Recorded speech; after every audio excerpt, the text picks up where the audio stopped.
so happy to see you back again for another lesson with teacher Catalina. Today, we are learning how to put a whole sentence together by focusing on the adjectives. So by the end of today's video lesson, you should be able to provide a full sentence describing yourself or describing somebody else. Don't forget to share the love and hit like and subscribe. Are you ready for our lesson? Let's go! Since today we're going to be putting a whole sentence together, it is extremely important that we know each and every part of the sentence. You already know the subject pronouns in Spanish, how to conjugate the verb to be, and today we're going to be focusing on the adjectives. So what are adjectives? Adjectives are words that describe nouns. You already know many of them in English, like colors, or when we're talking about height, or when we are basically describing people or things. So think about those adjectives in English. Those are the things that we're going to learn how to say in Spanish. Having said that, in Spanish, there's a couple extra steps that we have to worry about. Adjectives have to match in gender and number to the nouns that they describe. For this lesson, we're going to focus on describing people. Later on, we will add descriptions of other things. But for now, let's focus on people. So, if we're talking about a boy or a girl, the adjective has to match the gender of that person that we describe. The same thing happens whether we're talking about one boy or one girl, or multiple boys and multiple girls, or a mixture of boys and girls. Those are all things that we have to keep in mind when we're talking about people and things in Spanish. Adjectives have to match in gender and number to the noun that they describe. The masculine form of most adjectives ends in O, while the feminine form of most adjectives ends in A. That's not always the case, but let's go with that for now. So I brought back our Spanish chart, but as you can see, it's divided a little bit different than when we conjugate verbs. The main thing that I want to point out to you is that here we have the masculine singular, masculine plural, feminine singular, and feminine plural. What we're going to be doing and practicing for now is categorizing adjectives. If they're masculine singular, most of the time they're going to end in O. If they're masculine plural, they're going to end in OS. Feminine singular, they'll end in an A, while feminine plural, they'll end on AS. So what if we have a mixed group? We kind of talked about this in one of our lessons before, but basically remember, the moment that we have a male in that group, we always have to go with the masculine form. Since we're talking about a group, meaning more than one person, we're going to go with the masculine plural. I'll explain a little bit more once we put some adjectives on the board. So let's look at an example. The first adjective we have is alto. Alto means tall. So if we're talking about a tall man or boy, we're going to go with the masculine singular form. So that would be alto. Alto. However, if we're talking about one woman or girl, and it's only one, we're going to go with the feminine form, which would be alta. Do you see the difference? The masculine form has an O, while the feminine form has an A. Now, let's say we have a group of boys that we want to say they are tall. We will go with the masculine plural form. So what we're going to do is we're going to say altos. Altos. And again, if we're talking about a group of only girls, it would be altas. So again, notice how we kept up with our endings depending of the gender and the number of people that we're talking about. Now remember, if we're talking about a mixed group, we go with the masculine plural, which would be altos. So let's look at a couple of sentences with the word alto, the adjective alto. María es alta. See how we're talking about María, and then we make the adjective match the person that we're describing? Singular and feminine. However, if we're talking about Pedro, we would say, Pedro es alto. Pedro is a boy, and we're talking about only one of them. So our adjective alto matches the noun, the person in this case, that we are describing. The same thing happens with the plural forms. Let's say we are talking about Pedro and Mario. Both are boys. We would say Pedro y Mario son altos. You have to make sure you have the S in there because the adjective has to match in gender and in number. However, if we have a group of girls, we would say María y Ana son altas. Again, remember, altas, it's the feminine and the plural form. Does it match María and Ana? Yes, you're right. So this is a perfect sentence. Now, let's give you an example of a mixed group. We have Ana y Pedro. Ana y Pedro son altos. Yes, I understand we have an Ana in there, but remember, the moment we have Pedro, which is a boy in that group, we have to go with the masculine form. And since Ana and Pedro are two, we would have to go with the masculine plural. So, Ana y Pedro son altos. Let's do the adjective bajo. Like me, somebody who's short, bajo. So the masculine singular would be that one, bajo. So what do you think the feminine form would be? You're right. It would be baja. We just make sure that we change that O to an A because we're talking about a singular feminine noun. What about the masculine form? Good. That would be bajos. Bajos. It's a group of males, plural. It could also mean a mixed group. And now let's look at the feminine plural. I'm sure you know it. Excellent. That would be bajas. Good job. So as you've noticed, the J sounds like an H in English. If you want to review this a little bit more in a fun and easy way, I'm linking one of my Cafecitos videos that will go over that more extensively for you. Look for it in the description below. Let's go over another adjective. How about when we talk about somebody that is blonde?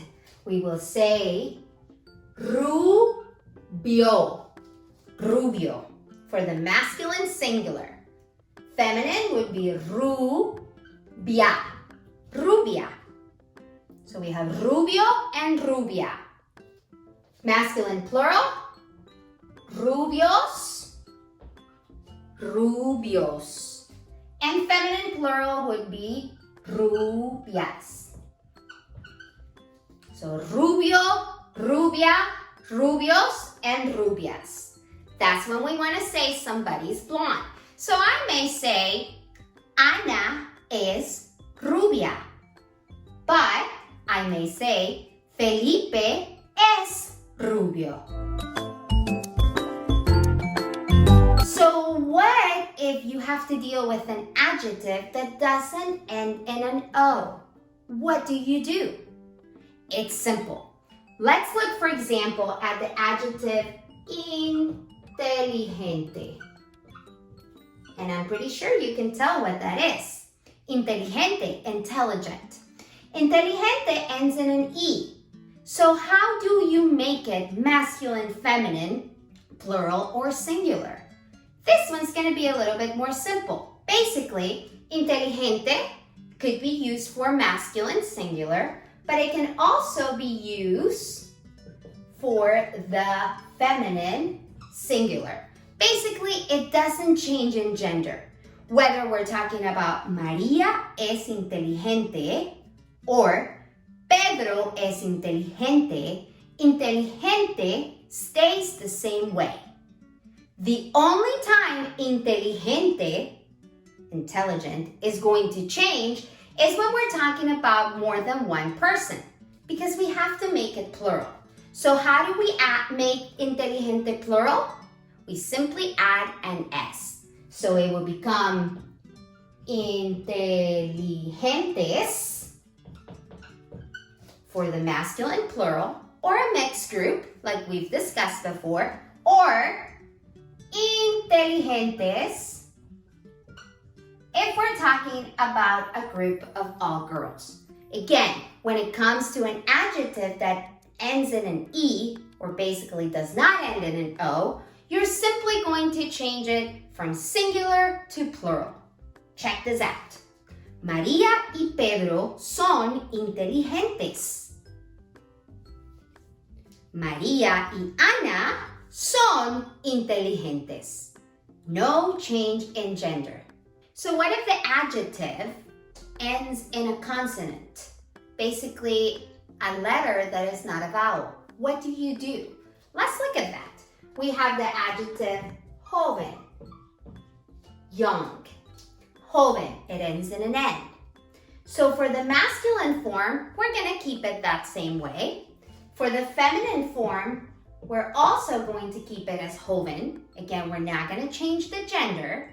But what do we do for the plural forms, whether it's masculine or feminine? What we're going to do is we are going to add an ES. Jóvenes. Jóvenes. We add an ES. Jóvenes. Same thing for the feminine form. Jóvenes. We go ahead and add ES. Again, if the adjective ends in a consonant, like the letter N, we keep it the same for masculine and feminine, but for the plural form, we add ES. Jóvenes. For example, María es joven. Pedro es joven. Ellos son jóvenes. Ellos son jóvenes. So you've just learned a bunch of adjectives. Let's make sure that we remember what they mean. Alto, tall. Bajo, short. Rubio, somebody who's blonde. Inteligente, intelligent. And joven, somebody who is young. Those are just a few. So now let's go over a few more to kind of help you get a variety of sentences when you're describing yourself or others. Let's talk about the word pelirrojo. Pelirrojo. Pelirrojo is used to talk about somebody that has red hair, a redhead person. So again, since it ends in an O, we do have to change it to the feminine form, which would be pelirroja. And again, remember, since we changed the gender, we also can change the number depending on how many people we're talking about. Ana es pelirroja, Pedro es pelirrojo, Ana y Pedro son pelirrojos, Ana y María son pelirrojas. The adjective moreno can be used to talk about somebody who is a brunette or somebody that has a little bit more dark skin. So we would say moreno, morena, morenos, morenas, depending on the gender and the number of the person that we are describing. Another adjective that is good to know is the adjective romántico. Romántico, romántica, románticos, and románticas. Romántico. The word serio means somebody who's a little serious. Serio, seria, serios and serias. Yo no soy seria. Did you notice how I added the word no in front of the verb? That's what we do when we want to say we are not something. Yo no soy seria. You put the no in front of your verb. Yo no soy seria. Yo soy cómica. Or yo soy graciosa.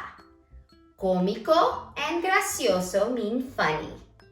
Serio means serious. You want to learn more adjectives? Of course you do. Look in the description below. I have provided you with a handout and the translation of different adjectives that you may find useful. Now let's review how to put our entire sentence together. The first thing you do is you come up with the subject pronoun. Then your conjugation of the verb said, and then your adjective. For example, if I'm talking about myself, I would say, yo soy baja. Yo soy baja. I am short. Now, if you want to say you are not something, remember to put the no in front of your verb. For example, yo no soy alta. Yo no soy alta. I am not tall. Now let's look at some examples of people you may know. For example, Shakira es rubia. Shakira es rubia. Marc Anthony es moreno. Marc Anthony es moreno. Ed Sheeran es pelirrojo. Ed Sheeran es pelirrojo. Drácula es feo. Drácula es feo. What do you think feo means? Feo means ugly. So the opposite of feo is bonito. Bonito, somebody who may be pretty. So you could say, Jennifer Lopez es bonita. Jennifer Lopez es bonita. Now, what if we're talking about a man? Well, we would use the adjective guapo. Guapo. For example, you may think that David Beckham is good looking or handsome. So you would say, David Beckham es guapo. David Beckham es guapo. So remember, when you're putting your sentences together, always start with the subject, then your verb, and then your adjective. Remember that your adjective should match in gender and number to the person that it's describing. So make sure you check those adjectives for accuracy. So now you should be able to describe yourself in a full Spanish sentence. So what I would love to see is a comment below with a full sentence in Spanish with one adjective that describes you. What could it be? Anything. You could just simply say, I am tall, I am short, I am blonde, I am a redhead. Whatever adjective from the list in the description or the ones we learned today, you may want to use. So again, I look forward to seeing your sentence, your perfect Spanish sentence. Awesome job, guys. You did fantastic today during our lesson, and you were able to put a whole sentence in Spanish together. Now remember, if you need a little bit more review on subject pronouns or the verb said, I'm linking the video lessons on the description below. Thank you again for watching and joining me for this lesson today. And remember, if you haven't yet, don't forget to like and subscribe. And I look forward to seeing you next time. Adios!